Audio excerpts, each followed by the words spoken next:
बारिश पुरानी जर्जर हवेली पर बरस रही थी और दूर से किसी क्रोधित जानवर की तरह गड़गड़ाहट की गड़गड़ाहट हो रही थी।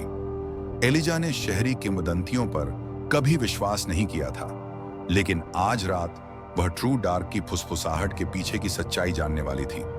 उन्होंने कहा कि यह दशक में केवल एक बार आता है, इतना गहरा अंधकार कि इसने सब कुछ निगल लिया, प्रकाश, ध्वनि और विवेक।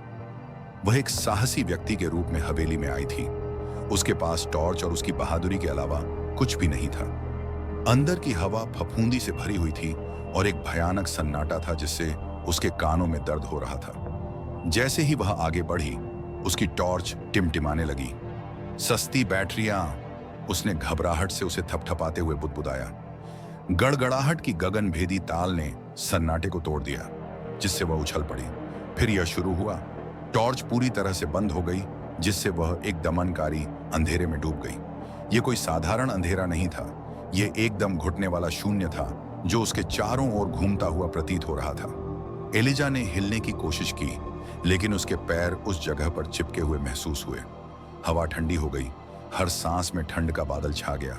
सन्नाटे में एक धीमी फुसफुसाहट रेंगती रही। यह वह भाषा नहीं थी जिसे वह पहचानती थी, फिर भी इसने उसके मन को भय से भर दिया। छायाएं नहीं, आकृतियां शून्य के भीतर बनने लगीं। उनके कोई चेहरे नहीं थे, केवल खोखली छापें थीं जहां आंखें और मुंह होने चाहिए थे। वहां कौन है? वह टेढ़ी मेढ़ी हो गई, उसकी आवाज कांप रही थी। फुसफुसाहट बंद हो गई।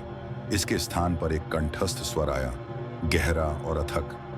आप सच्चे अंधेरे में प्रवेश कर चुके हैं। आप अपना एक टुकड़ा अर्पित किए बिना नहीं जा सकते। जब वह अपने फोन को टटोल रही थी, रोशनी की तलाश में थी, तो उसका दिल जोरों से धड़कने लगा। जब स्क्रीन जीवंत हो उठी तो पीली चमक से उसके चेहरे से कुछ इंच की दूरी पर खड़ी एक आकृति प्रकट हुई।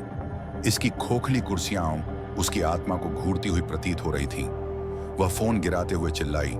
वह जमीन पर बिखर गया और उसे एक बार फिर शून्य में छोड़ गया। फुसफुसाहट फिर से उठी, उसे घेर कर उसके अंदर। आकृतियां बंद होने लगीं, उनके कंकाल हाथ उसकी ओर बढ़ने लगे। अचानक बिजली की एक चमक ने कमरे को रोशन कर दिया, जिससे एक खाली सड़ा हुआ दालान दिखाई दिया। उसने दरवाजा खटखटाया, लेकिन दरवाजा किसी अलौकिक शक्ति से बंद हो गया।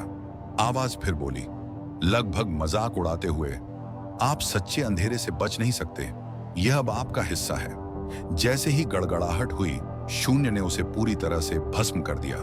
हवेली एक बार फिर शांत खड़ी थी, अपने अगले आगंतुक की प्रतीक्षा कर रही थी, जबकि एलिजा की भयभीत फुसफुसाहट शापित के शाश्वत कोरस में शामिल हो गई।